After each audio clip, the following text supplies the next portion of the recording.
जैसे माँ ने बेटे को कहा, बेटे जरा दूध देखना, गैस पे रखा है मैंने गर्म करने, मैं अभी आई, मौसी से, तेरी मौसी से बात करनी है कुछ जरूरी।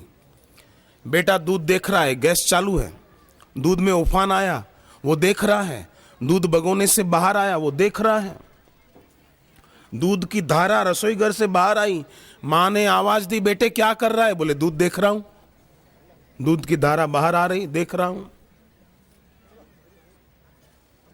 ना समझी है और इतनी घनी है कि पता ही नहीं चलता।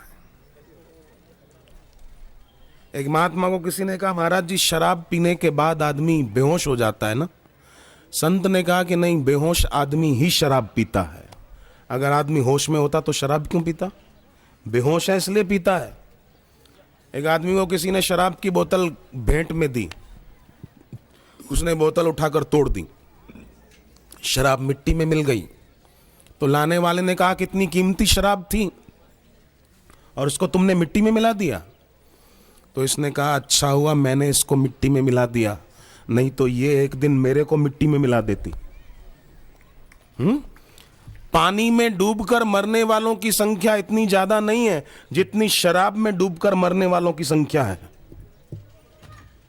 सत्संग से ये सब दोष और दुर्गुण छूटते हैं और स्वाभाविक तपस्या होती है। जैसे अभी आप और हम यहां बैठे हैं तो अभी स्वाभाविक तपस्या हो रही है।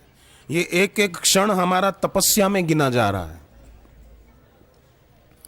महाराष्ट्र के लातूर शहर में सत्संग था तो नांदेड़ से आईजी साहब आए थे, आईजी भीमराव राउत उनका नाम। वो आए व्यवस्था देखने के लिए, उनके डिपार्टमेंट के लोग आए थे, पुलिस वाले। तो जरा आए तो सत्संग अच्छा लगा, वो बैठ गए।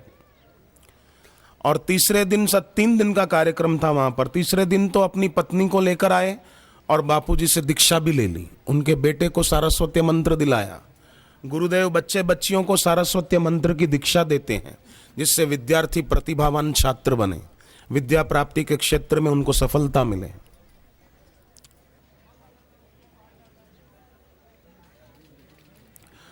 तो शास्त्र में भगवत प्राप्ति कराने वाला 5वां साधन कपिल भगवान ने माता देवहूति को स्वाध्याय बताया है। सत्संग की पुस्तकें पढ़ना, पढ़ाना। उसमें अगर अपना 50-100 रुपया खर्च भी हो गया तो कोई घाटा नहीं है। खाने पीने में लोग कितने पैसे खर्च कर देते और उन चीजों से मिलता क्या है? बीमारी। एक लड़के ने अपने दोस्त को कहा रसगुल्ला खाना हानिकारक है कि लाभकारक है? वो बोला कि अगर तू खिलाए तो लाभकारक और मुझे खिलाना पड़े तो हानिकारक है। मेरी जेब से पैसे जाएंगे तो हानिकारक है, पर भाई वो तुझे अपने पैसे खर्च करके रसगुल्ले खिलाए तो भी हानिकारक है। जो चीज बनाने में मेहनत पड़ी है वो चीज पचाने में भी खूब मेहनत पड़ेगी और शरीर बीमार होगा।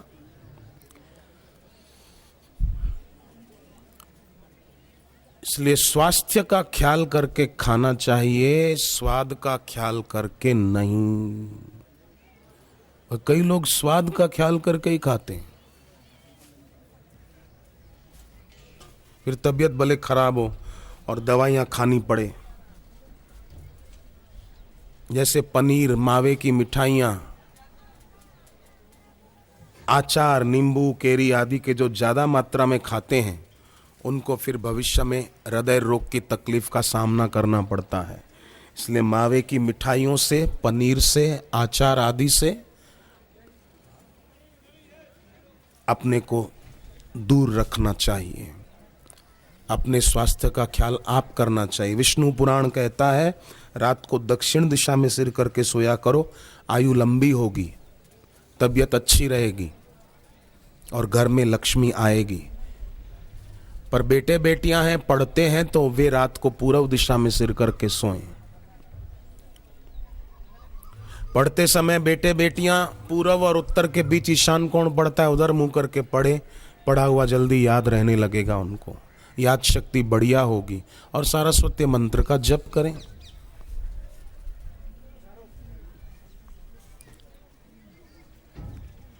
शिव पुराण में लिखा है कि पूर्णिमा के बाद जो चतुर्थी आती है, कृष्ण पक्ष की चतुर्थी, उस दिन कोई सुबह गणेश पूजन करे और रात को चंद्रमा में गणपति जी की भावना करके अर्घ्य दे और जप करे तो उसके जीवन में से विघ्न दूर होने लगते हैं। हर चतुर्थी को करे, कृष्ण पक्ष की चतुर्थी, ये करने वाले के जीवन में विघ्न टिकेंगे नहीं।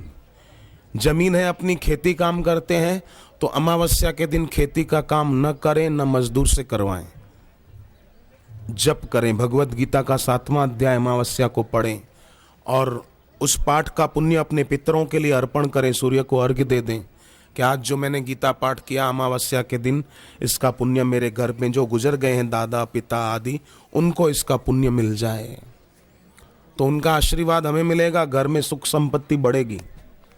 जिनके घर में झगड़े बहुत हो जाते हैं, वे लोग हर रविवार को लोटे में थोड़ा गंगा जल भर के उसमें देखते हुए 21 बार गायत्री मंत्र जप करें और वो जल घर की दीवारों पर छांटे, उनके घर से झगड़े विदा लेने लगेंगे।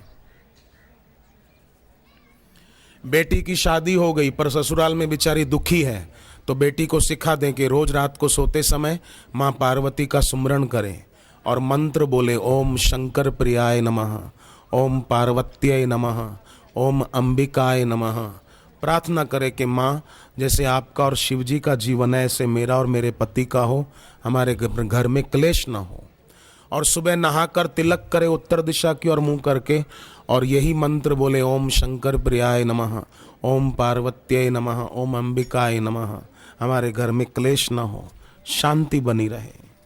शुक्ल पक्ष की तृतीया को सुहागन स्त्री अगर अपने हाथ से 2 रोटी और गुड़ गाय को खिला दे और ये जप करें, नमक बिना का भोजन करे उस दिन शुक्ल पक्ष की तृतीया को, बस महीने में 1 दिन, तो उसके घर में से भी अशांति और उपद्रव दूर होने लगेंगे। ससुराल में कोई तकलीफ है बेटी को, तो उसकी वो तकलीफें दूर होने लगेगी। ये सब शास्त्रोक्त उपाय हैं, कोई टोने टोटके नहीं है। स्कंद पुराण, भविष्य पुराण, शिव पुराण आदि में ये सरल सरल उपाय बताए गए हैं ग्रस्त जीवन में से परेशानियों को दूर करने के लिए। और गुरु मंत्र का जप करें। गुरु के दिए हुए मंत्र में शक्ति होती है। गुरुदेव के मुख से जो मंत्र मिलता है वो मंत्र अक्षर नहीं होता, बल्कि रक्षणहार साक्षात ब्रह्म होता है। तुलसीदास जी ने रामायण में कहा, मंत्र परम लघु जासु वश, विधि हरि हर सुर सर्व।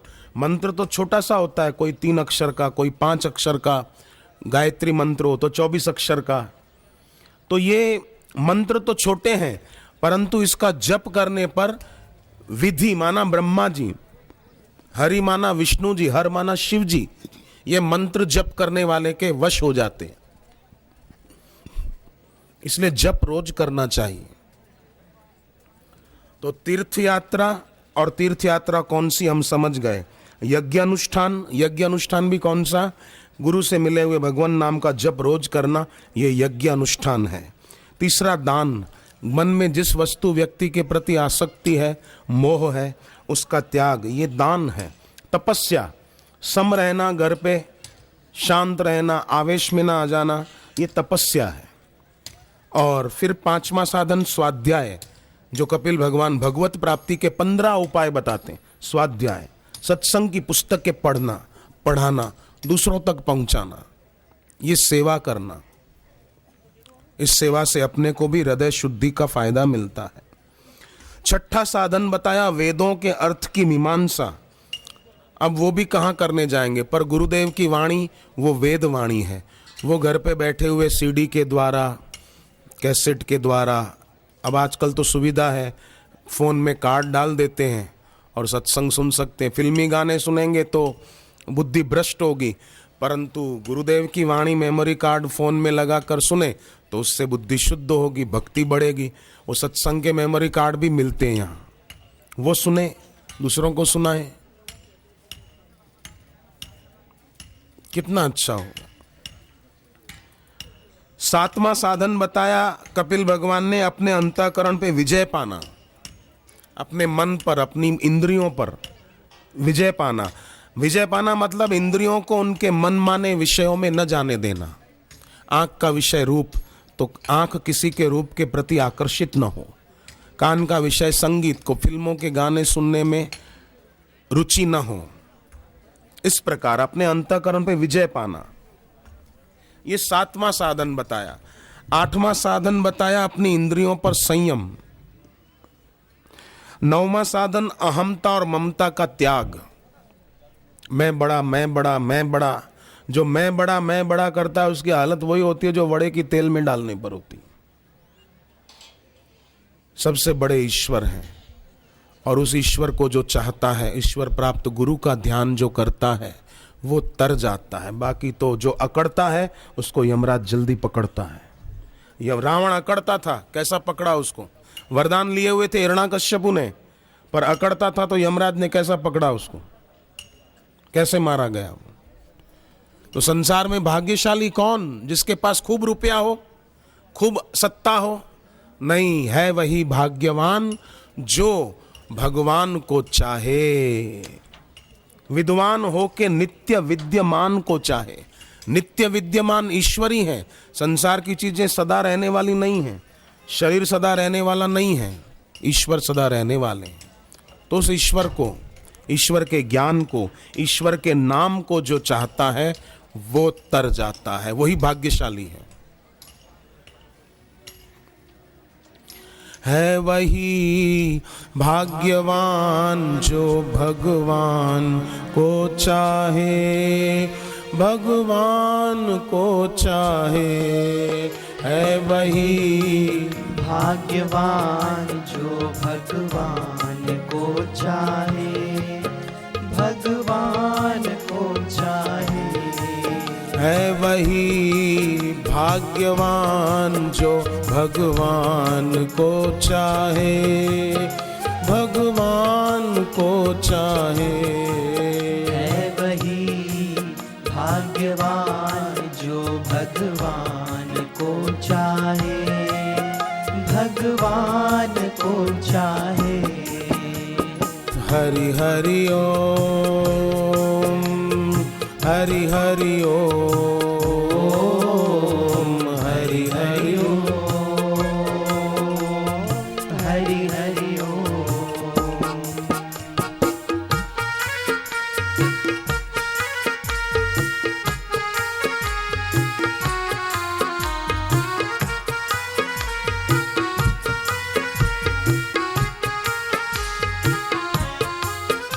भोगी सदा ही भोग के सामान को चाहे, भोगी सदा ही भोग के सामान को चाहे। अभिमानी सदा अपने ही सम्मान को चाहे, अभिमानी सदा अपने ही सम्मान को चाहे। वह त्यागी तपस्वी भी कीर्ति गान को चाहे, वह त्यागी तपस्वी भी कीर्ति गान को चाहे। और देव पुजारी भी तो वरदान को चाहे, और देव पुजारी भी तो वरदान को चाहे। कोई चाहे कुरान या पुराण को चाहे, कोई चाहे पुराण या पुराण को चाहे।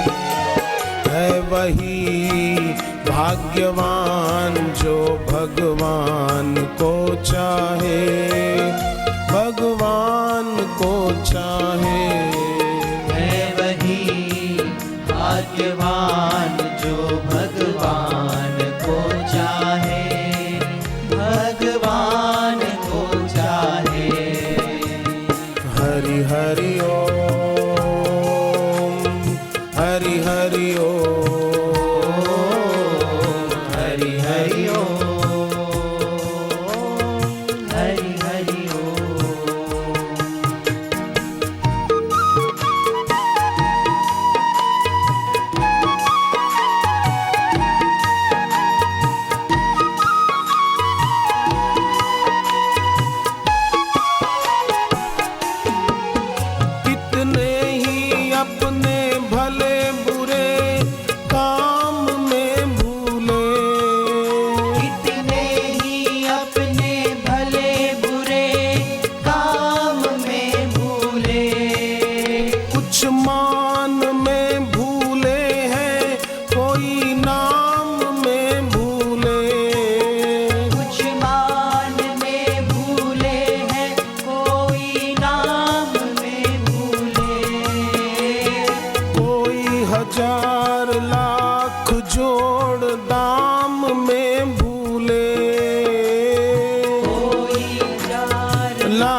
जोड़ नाम में भूले, जो रूप के मोही है गोरे चाम में भूले, रूप के मोही है गोरे चाम में भूले, भूले नहीं वो जो दया निधान को चाहे, भूले नहीं वो जो दया निधान को चाहे, है वही भाग्यवान जो भगवान को चाहे, भगवान को चाहे।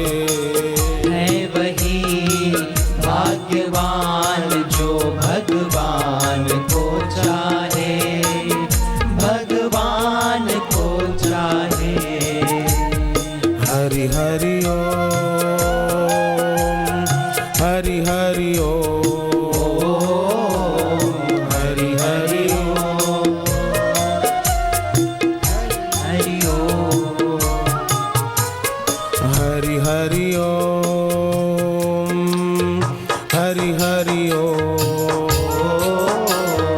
हरि हरि ओम, हरि हरि ओम।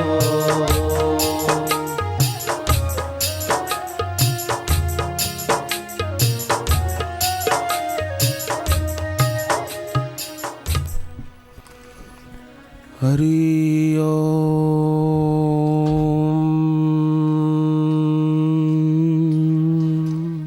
सभी बोलना साथ में। ये दोपहर की संध्या का समय है, सब साथ में ओमकार के गुंजन की बड़ी भारी महिमा है। स्वयं भगवान कृष्ण भगवत गीता में इसके बारे में बताते हैं। भगवान विष्णु ब्रह्मा जी को ओमकार की महिमा बताते हुए कहते हैं, सर्व विघ्न हरो मंत्र प्रणव सर्व दोषः।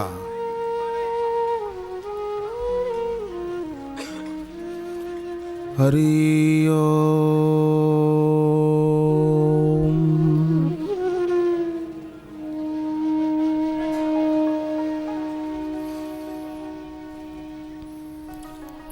हरि ओम।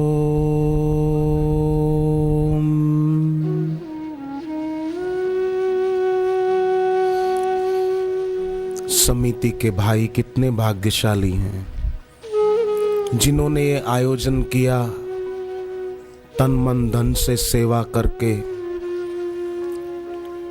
उनका अंतरात्मा उनको कितना धन्यवाद देता होगा कि हमारे द्वारा कितना बड़ा भगीरथ कार्य हो गया। देश विदेश में लाखों करोड़ों नर नारी जिन बापू जी की अमृतवाणी का लाभ लेते हैं, ऐसे बापू हमारे इस नगर में आए, कितनी बढ़िया बात है। और दूसरे सज्जन भी इस सेवा कार्य में समिति वालों से कंधा मिलाकर सेवा में लग गए, वे भी कितने भाग्यशाली हैं। यहाँ का पुलिस प्रशासन, उन्होंने भी कैसे अपनी सेवाएं संभाल ली, सचमुच वे लोग भी धन्यवाद के पात्र हैं। सेवा करने वाला हकीकत में दूसरों की सेवा नहीं, अपने आप का ही उद्धार कर रहा है। जटायु पक्षी है। रावण सीता जी को लेकर जा रहा था। जटायु ने यह नहीं सोचा कि जो करेगा वो भरेगा, अपना क्या। जटायु में जितनी शक्ति थी, पूरी शक्ति लगाकर बुराई को मिटाने में लग गए। रावण ने पंख काट दिए, जटायु गिर पड़े। भगवान राम यात्रा करते हुए आए, आगे देखा जटायु के पंख कटे हुए, खून निकल रहा है। राम जी ने कहा, जटायु मुझे आने में देर हो गई, माफ करना, अगर मैं थोड़ा जल्दी आता तो तुम्हारे पंख नहीं कटते। मुझे बड़ा दुख हो रहा है कि तुम्हारे पंख कट गए। जटायु ने कहा, नहीं प्रभु, मुझे बड़ी खुशी हो रही है, पंख कट गए और खुशी। जटायु ने कहा, हाँ प्रभु, पंख जब तक सलामत थे तब तक मुझे उड़कर आना पड़ता था आपके दर्शन करने के लिए, आज पंख कट गए सेवा करते करते, तो आप चलकर आए हो दर्शन देने के लिए। मैं तो तर गया, मेरा कल्याण हो गया। और प्रभु, मैं और मेरा भाई संपाति सूर्य तक पहुंचना चाहते थे, उड़ान भर रहे थे, ऊंचे ऊंचे उड़ते जा रहे थे कि इतिहास रचा जाएगा कि दो पक्षी सूर्य तक पहुंचे। पर प्रभु, मैं तो लौट आया, पर मेरा भाई जटायु संपाति वो ऊंचा ऊंचा उड़ता गया, सूर्य की तीखी किरणों से उसके पंख जल गए, गिर पड़ा नीचे, रो रहा था। तब चंद्रमा मुनि नाम के एक संत आए थे और मेरे भाई को, जो रो रहा था, उसको कहा कि रो मत, तेरे पंख कट गए तो क्या है, तेरी आंखें तो बढ़िया हैं, मीलों दूर तक का दृश्य तू देख सकता है। आंखों के द्वारा, अपनी दृष्टि के द्वारा सेवा करियो। राम जी के दूत जब सीता जी की खोज में समुद्र किनारे आएंगे, तब तू उनको सीता जी का पता बताना, इतनी सेवा कर लेना। जब अपनी दृष्टि के द्वारा इतनी सी सेवा कर लोगे तो इस सेवा के पुण्य प्रताप से तुम्हारे नए पंख फूट निकलेंगे और तुम फिर से आकाश में उड़ान भर सकोगे। तब तक तुम समुद्र किनारे भगवान का नाम जप करो। संत की बात मानकर संपाति समुद्र किनारे बैठकर जप करते थे। राम जी के दूत आए, संपाति ने सीता जी का पता बताया और उसी समय उसके नए पंख फूट निकले और संपाति उड़ान भरता हुआ राम जी के पास पहुंचा है। जटायु कहते हैं, प्रभु, मैं सूर्य तक कैसे पहुंच पाता, पर आज देखो सेवा में मैंने अपने प्राण दे दिए। तो जिस भगवान में कई सूर्य पैदा होकर लीन हो जाएं, वो भगवान ही मेरे पास हैं और उन्होंने मुझे अपनी गोद में उठा रखा है। ये सेवा की कैसी महिमा है।